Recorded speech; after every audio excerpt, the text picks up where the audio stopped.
Hey les comicsvores! Après la vidéo sur 6 persos ridicules de chez Marvel, vous m'avez demandé d'aller voir des persos ridicules de chez DC Comics. Et oulala, j'ai trouvé des pépites.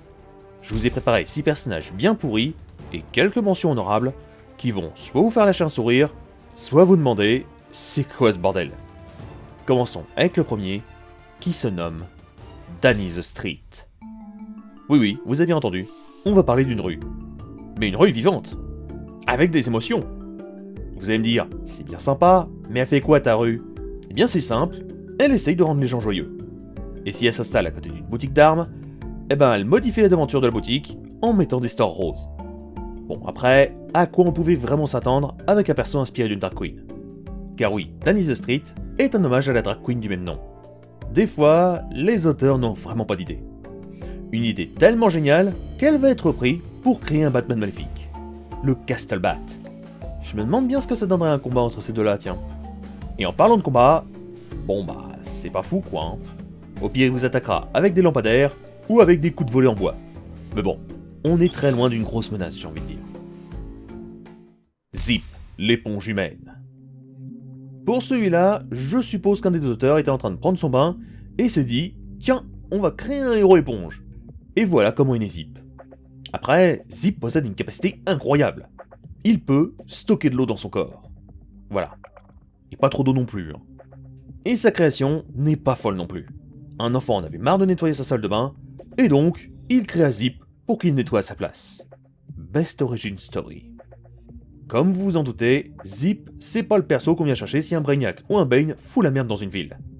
Au pire, si vous avez une fuite d'eau, pourquoi pas, mais sinon... Code Peace. Celui-là, vous l'avez sûrement déjà vu au moins une fois. Il est légendaire. Mais est-ce que vous savez comment il est devenu comme ça? Pour faire simple, au lycée, il est sorti avec une fille, mais cette fille a jugé qu'il était trop petit. Ce con a cru qu'elle parlait de son engin, et il a complexé. Il décida de se lancer dans le crime avec une arme bien placée, pour que plus personne ne se moque de son engin. Un bon gros méchant de merde, écrit avec le cul, et qui en plus, est vraiment nul à chier. Y a rien à sauver avec lui. Durant un combat, Code Peace attaquera forcément avec son engin, voilà maintenant vous avez une image en tête, bien joué, mais même un humain serait capable de le neutraliser. Il suffirait juste de l'attaquer par derrière, ou de désactiver son arme. Color Kid. Alors là, accrochez-vous, ce héros-là, il est pas là pour déconner. Frappé par un faisceau multicolore, Color Kid, qui est un adulte, je le rappelle, c'est très bizarre qu'il veuille se faire appeler Color Kid, a le pouvoir de changer les couleurs. Voilà. Tu veux changer la couleur de ta voiture? Appelle Color Kid.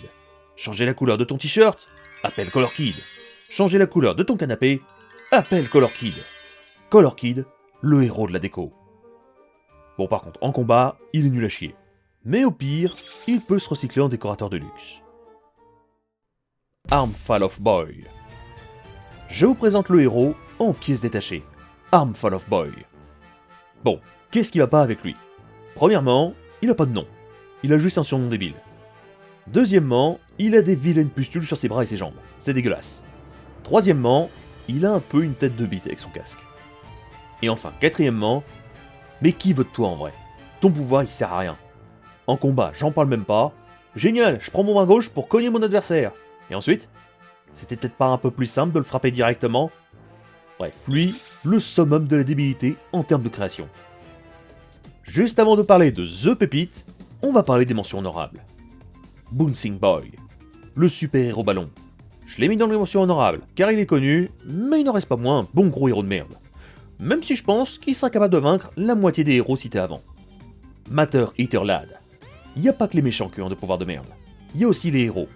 Lui, son pouvoir, c'est de pouvoir bouffer des trucs pas comestibles. Bon par contre, est-ce qu'il a le goût des trucs qu'il bouffe? Parce que bouffer du métal, c'est sympa, mais je suis sûr que même lui préfère bouffer un bon gros burger plutôt qu'un vieux boulon rouillé. Onomatopée, le méchant un peu con. Lui, il s'amuse à attaquer les héros non véhiculés précisément et à imiter le bruit d'une flaque d'eau ou un bruit de coup de feu. Il ne parle jamais. Bon par contre, il est extrêmement résistant. Un peu dommage, car il aurait pu devenir un méchant très intéressant s'il se prenait pas pour un perroquet ambulant. Et enfin, pour le dernier, je vais vous demander d'imaginer un personnage ressemblant vaguement à Arnold Schwarzenegger, dans le look du T-800. Grand, habillé en noir, badass. Ok, vous l'avez. Maintenant, je vais vous demander comment faire pour rendre ce personnage ridicule au possible. Des idées? Non? En vrai, si vous connaissez pas le personnage, vous pourrez jamais deviner. Je vous présente The Defenestrator. Aucun nom, juste ce surnom débile. Et il le porte très bien ce con. Son pouvoir, il se balade avec une fenêtre et défenêtre sur son adversaire. Voilà. S'il n'a pas de fenêtre, bah il se bat pas. Et si son adversaire résiste à son terrible pouvoir, eh ben il se barre. A mon avis, je pense qu'on peut pas faire pire côté méchant dans l'univers DC Comics. C'est pas possible autrement. Pour moi, il gagne la médaille du pire perso ever. J'espère que cet épisode un peu spécial vous aura quand même plu. Partagez cette vidéo si vous voulez m'aider. Vous pouvez aussi liker et commenter si vous voulez être des fans goldés. Et quant à moi, je vous laisse. Et on se retrouve dans quelques jours pour la prochaine vidéo. A la prochaine les comicsvores.